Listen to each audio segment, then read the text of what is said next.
Bien, bueno, vamos a cambiar de tema y vamos a retomar la conversación que les anuncié hace algunos instantes. Vamos a darle la bienvenida a la doctora Maralena Portocarrero, decana del Colegio de Abogados. Gracias por estar aquí con nosotros, doctora. Muy buenos días, gracias por la invitación. Bueno, doctora, este viernes lo que ha dispuesto este colegiado en Ayacucho nos ha generado, sin duda, mucha preocupación. Ante las imágenes en video de una agresión terrible, brutal, contra Arlet Contreras, resulta que este colegiado ha dispuesto absolverlo. Sin embargo, lo declara inocente de alguna forma, lo absuelve de las acusaciones que hace la Fiscalía de feminicidio y violación en grado de tentativa. Sin embargo, le impone una reparación civil por 100.000 nuevos soles o 100.000 soles. ¿Esto no es contradictorio en una disposición judicial? Toda sanción o toda indemnización obedece a una responsabilidad, ¿no? En ese sentido, el hecho de haber sido absuelto o no considerado responsable en los delitos de tentativa, de feminicidio y de violación, me parece que también él estaba cuestionado por el delito de lesiones. Y tengo entendido de que, bueno, ante los hechos se evidencia que sí es contradictorio, que sí hay muchos cuestionamientos a este fallo, por cuando las propias pruebas que son visibles a nivel nacional, pues evidencian que efectivamente sí ha habido esta intención de llevarla y de reingresarla al establecimiento, a este hotel, y de otro lado también violentarla, ¿no? Entonces sí consideramos que sí es cuestionable. Doctora, parece que el fiscal no ha hecho la acusación por lesiones, sino solamente por la tentativa de feminicidio y tentativa de violación. Entonces, con mayor razón existe una contradicción, porque si no encontramos una responsabilidad, pues es cuestionable también esta reparación, que de alguna manera pues no es una suma mínima, pues no es una suma, doctora, pero algo valorable. ¿eso significa que el fiscal debió hacer una acusación por lesiones, que es lo que nos consta a todos además en el video? Exactamente, se debió considerar el delito de lesiones y se debió también analizar con mayor profundidad los elementos de prueba, porque los elementos en los cuales al parecer se basa la absolución también son cuestionados.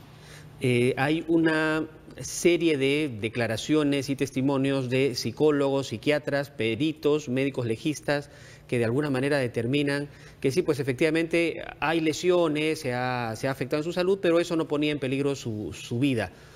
A manera de resumen, en consecuencia no existe la tentativa de feminicidio. Incluso un psiquiatra llega a decir que una persona que es borderline, que es un poco la personalidad que le determina al autor de estos actos terribles, no atentaría contra la vida de una persona que ama, por lo tanto su intención no era matarla. Ese tipo de conclusiones han sido tomadas en cuenta por este colegiado. Bueno, al respecto tendríamos que analizar varios puntos, ¿no? Por ejemplo, la situación de aquella persona que es vulnerada, la valorización de la agresión. Se toma en cuenta la agresión física, que también es cuestionada en la propia pericia, porque al parecer hay diversos exámenes médicos en donde se habla de la magnitud de la digitopresión con respecto a... El intento de ahorcamiento. Así es, ¿no? En ese sentido, pues nadie que va a dialogar va a hacer digitopresión en el cuello, ¿no? Al margen de la magnitud de la lesión, el diálogo no impera por presionar el cuello a la víctima, no la persona con la que vas a dialogar. Entonces, de ese lado y por el ámbito y por la personalidad de este señor, pues resulta pues cuestionable de que no haya esta tentativa. De otro lado, también debemos tener en consideración la magnitud de la lesión. Tenemos lesiones físicas, pero vamos un poco más allá. Tenemos también el ámbito psicológico. Ella ha manifestado, y en las pericias se puede evidenciar, y públicamente se puede evidenciar, que estos hechos han trastocado la vida de esta señorita. Pero uno de los médicos legistas determina que no existen consecuencias postraumáticas luego de este hecho, y el punto y lo sustenta un tanto diciendo que cómo así regresó hasta el hotel a tratar de recoger sus pertenencias, entonces no habían, digamos, algún daño psicológico en ella. Cuando una mujer ese tipo de conclusiones. Es que también habría que verificar cuál es la base y el fundamento que tiene para ello. No, porque ninguna mujer agredida, en el Colegio de Abogados nosotros tenemos diversas comisiones y hacemos muchos estudios, específicamente en el caso de las mujeres y los menores agredidos. Estamos viendo los hechos infames sobre violaciones a menores, sobre pedofilias, y en ese sentido nosotros conocemos de que la agresión física no es ajena a la agresión psicológica y al maltrato psicológico y a la alteración que sufre la vida post-hechos. En ese sentido no se puede afirmar. Por supuesto. Y ese delito lesiones. Es penalizado. Por supuesto, hay una sanción. ¿Y cuáles son las sanciones que caben? Lo que pasa es que nosotros tenemos dentro de lo que es delitos contra la vida, el cuerpo y la salud, el delito de lesiones. Y las lesiones se consideran físicas y también se consideran psicológicas, ¿no? Y eso amerita una sanción. Y de acuerdo a la magnitud de la afección, obviamente la sanción debe ir en proporcionalidad a esta. De otro lado, también tenemos los elementos probatorios en videos. Tenemos, por ejemplo, se ha visto de que este señor fuerza de los cabellos. Es terrible, ahí estamos pasando las imágenes. Para que reingrese a la habitación. Ninguna persona que va a dialogar lo hace bajo estos términos. Tal cual escuchaba en la entrevista anterior, teníamos nosotros lo que es en los actos de realización dolosa, tenemos la etapa intercrímenes. Y en la etapa intercrímenes se puede ver la evolución antes de la comisión del delito. De acuerdo. ¿No? Entonces, no vamos a pensar que una persona quiere dialogar bajo esa actitud. Es clarísimo, o sea, la agresión existió. Y cuando un hombre agrede a una mujer de esa manera, tiene que ser sancionado penalmente. ¿Cuál es la sanción que le corresponde a una persona que comete actos como los que hemos visto? Pero nosotros tenemos en el Código Penal las sanciones contra, lo que pasa es que son dos materias que están haciendo. La tentativa, en calidad de tentativa está siendo procesada esta persona, el delito de violación y luego en calidad de tentativa el delito de feminicidio. ¿No? La tentativa se produce cuando, bueno, la acción no se llega a consumar. Y en ese sentido, pues el Código establece las sanciones que se deben de dar, que son sanciones considerables. Hay una pena efectiva para estos delitos. Sin embargo, no se está considerando los elementos de prueba para la punibilidad. Ahora, y esto sí es cuestionable. Claro, una parte de la resolución de los jueces dicen que la responsabilidad de demostrar las pruebas suficientes para poder concluir en una sentencia condenatoria es responsabilidad del Ministerio Público. Y en este caso da a entender que el Ministerio Público no cumplió con esa labor. Sin embargo, no podemos dejar de lado nosotros las atribuciones del juzgador. Correcto. En el caso en donde encuentre elementos, puede reencaminar la acción penal, ¿no? En ese sentido, creo que... En este caso el video es determinante, ¿no? El video es determinante, los exámenes son cuestionables, las pericias son cuestionables, porque hay dos pericias que se confrontan, me parece, en el expediente. Entonces, son hechos que se deben dilucidar. Felizmente tenemos instancias superiores a las que se va a hacer uso y esperemos, pues, que se dé una resolución clara. Ahora, nosotros tenemos un gran problema, si me permites, tenemos un gran problema del aumento de la violencia en la sociedad. Se nos considera a nosotros, a nivel sudamericano, el país con mayor índice de estos hechos. Por ello, para tener un mecanismo de control social efectivo, las penas deben de ser ejemplarizadoras. Esto quiere decir que nosotros tenemos que ser drásticos, no solamente a nivel represión. Tienen que ser justas. En realidad, tienen que darle la sanción a cada aquel que ha cometido una falta. Ejemplarizadoras. ¿Por qué? Porque la sociedad tiene que ver, tiene que saber que aquí se administra justicia. Y aquí es clara, el mensaje es legal. Y en este caso el mensaje está haciendo todo lo contrario. Exactamente. Lamentablemente el mensaje que nosotros tenemos en la sociedad es de reproche, es de cuestionamiento a la administración y a la administración de justicia. Y esto pues debe de remediarse. Hay contradicciones como por ejemplo esta mujer que golpeó a un policía de tránsito, le voló el casco al policía de tránsito y terminó presa.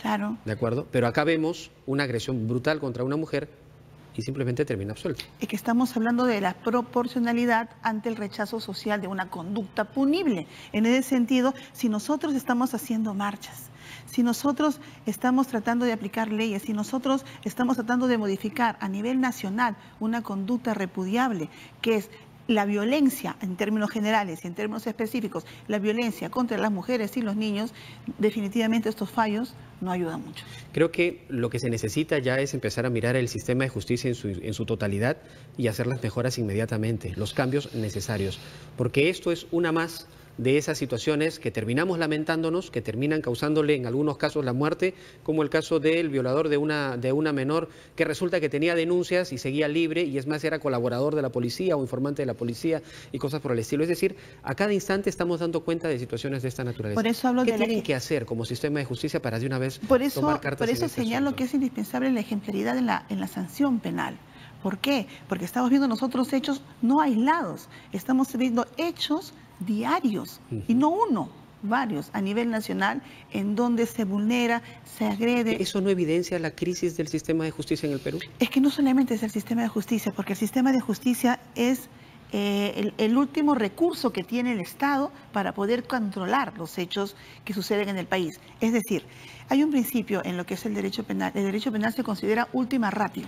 ¿Qué quiere decir última ratio? Es el último recurso que tiene el Estado para poder controlar y mantener la paz social. Claro, Antes de ello tenemos otras medidas.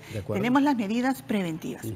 La educación, las medidas preventivas claro, y todo ese tipo de cosas. La prevención antes que la represión. Pero frente a un hecho de violencia, y lo decimos todo el tiempo, si usted es víctima de violencia o es testigo de que un niño, una mujer, un anciano es víctima de violencia, acuda de inmediato a la comisaría y ponga su denuncia. Y cuando la persona acude a la comisaría, probablemente allí comienza el problema del funcionamiento del sistema de justicia. Ahora, también Y si el policía toma la denuncia, la fiscalía se demora una eternidad o a veces ni hace caso a una denuncia. Y luego cuando se juzga o cuando tiene que intervenir el médico legista, estos médicos legistas están duramente cuestionados con este tipo de resoluciones como la que hemos visto. Y luego ya los jueces con lo que determinan. Es decir, ¿a dónde? Bueno, ¿A dónde tenemos que acudir? Hagamos una reflexión de cada paso que has dicho. Ministerio Público, pero por la policía, cuando la policía llega, entonces el decreto legislativo 30364 que señala los alcances sobre la violencia contra la mujer y la familia, dispone que en las unidades policiales se tenga personal especializado. Es más, el tratamiento de una víctima de lesiones o de violación o de atentado contra la mujer, en este caso feminicidio, es muy diferente a cuando uno se salvaguardando, salvaguardando el derecho de cada uno. Pero acá hay un extra, que es la situación emocional y psicológica y de vulnerabilidad en la que se encuentra esta víctima. Entonces, la policía debe actuar no solamente célere, sino debe actuar de una manera adecuada a esta situación emocional, por un lado. Entonces, vamos viendo que ahí tenemos... Hay un punto que tenemos que resolver. Entonces, estamos hablando del Ministerio del Interior, estamos hablando de ejecuciones de esa cartera. Luego estamos señalando las secciones del Poder Judicial, del Ministerio Público. Y con respecto al Ministerio Público, también estamos señalando que muchas veces no hay suficientes representantes del Ministerio Público, que no hay autoridades que puedan llevar de una manera exhaustiva esta investigación. Luego señalamos el Poder Judicial y en el Ministerio Público, estamos hablando del médico legista.